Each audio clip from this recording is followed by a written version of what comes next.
একটি দল সন্ত্রাস, চাঁদাবাজ, টেন্ডারবাজ এবং গুম খুনের সেই সংস্কৃতি ফিরে নিয়ে আসতে চায়।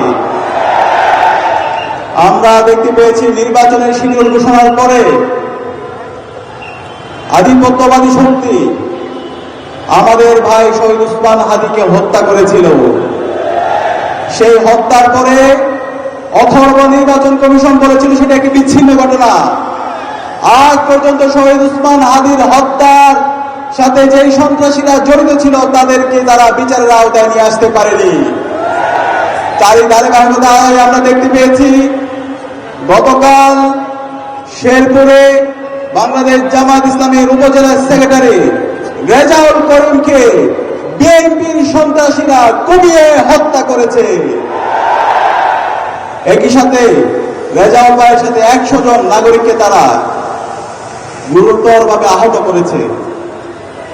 এখন পর্যন্ত নির্বাচন কমিশন, আইন শৃঙ্খলা বাহিনী এবং এই অথর্ব ইন্টারিম সরকার এই বিএনপির সন্ত্রাসীদেরকে বিচারের আওতায় নিয়ে আসতে পারেনি। আমরা আশা করেছিলাম যে বিএনপি গত 16 বছরে মজলুম ছিল, যে বিএনপি গত 16 বছরে আমাদের সাথে ফ্যাসিবাদ বিরোধী আন্দোলন করেছে, এই জুলাই বিপ্লব পরবর্তী সেই বিএনপি একই সাথে নতুন বাংলাদেশ বিনির্মাণ করার জন্য কাজ করবে। কিন্তু আমরা দেখতে পেয়েছি গত 1.5 বছর ধরে এই বিএনপি নিজেদের মধ্যে চাঁদাবাজি, টেন্ডারবাজি, নিজেদের মধ্যে সন্ত্রাস এবং খুনের রাজত্ব কায়েম করেছে। আমরা দেখতে পেয়েছি বিএনপি গত 1.5 বছরে নিজেদের মধ্যে অন্তঃকুণ্ডলে 200-এর অধিক মানুষকে তারা হত্যা করেছে। যে বিএনপি নিজেদেরকে হত্যা করে, নিজেদের মধ্যে অন্তঃকুণ্ডলে 200 মানুষকে মেরে ফেলে, সেই বিএনপির হাতে কিভাবে একটি রাষ্ট্র নিরাপদ হতে পারে? আমরা আশা করেছিলাম বিএনপির নেতা তারেক রহমান দেশে আসার পরে এই বিএনপির সংশোধন হবে, এবং তিনি আসার পরে বলেছেন তার অনেক পরিকল্পনা আছে।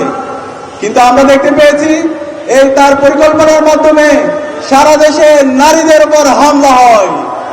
গত 1 সপ্তাহে সারা দেশে আমার মা বোনদের উপরে 50-এর অধিক জায়গায় এই বিএনপি সন্ত্রাসীরা হামলা করেছে। বিএনপি সন্ত্রাসীদেরকে বলতে চাই, তোরা সাবধান হয়ে যা। বেগম জিয়া এবং শহীদ জিয়ার যে বিএনপি ছিল সেই বিএনপি এখন নেই। বিএনপিকে এখন আপনার বড় দল বললেন না, তারা একদম ছোট দল হয়ে গেছে। বিএনপি এখন কাপুরুষের দল হয়ে গেছে। এই বিএনপি আমার মা বোনদের উপর হামলা করে, আমার মা বোনদেরকে বিভক্ত করার হুমকি দেয়। এই বিএনপিকে আমরা বলবো তোরা এই ধরনের সন্ত্রাসী কর্মকাণ্ড বন্ধ কর। আমরা তারেক জিয়াকে বলবো এই বিএনপিকে, বিএনপির সন্ত্রাসী যারা আছে, বিএনপির যারা চাঁদাবাজ, টেন্ডারবাজ এবং এই খুনের সাথে যারা জড়িত আছে তাদেরকে আপনারা বিচারের আওতায় নিয়ে আসেন। তাহলে এই বিচারের আওতায় যদি না নিয়ে আসেন, তাদেরকে যদি আপনারা প্রশ্রয় দেন, 12 ফেব্রুয়ারি পর্যন্ত যেতে হবে না, তার আগে আপনাদের পরাজয় হয়ে যাবে।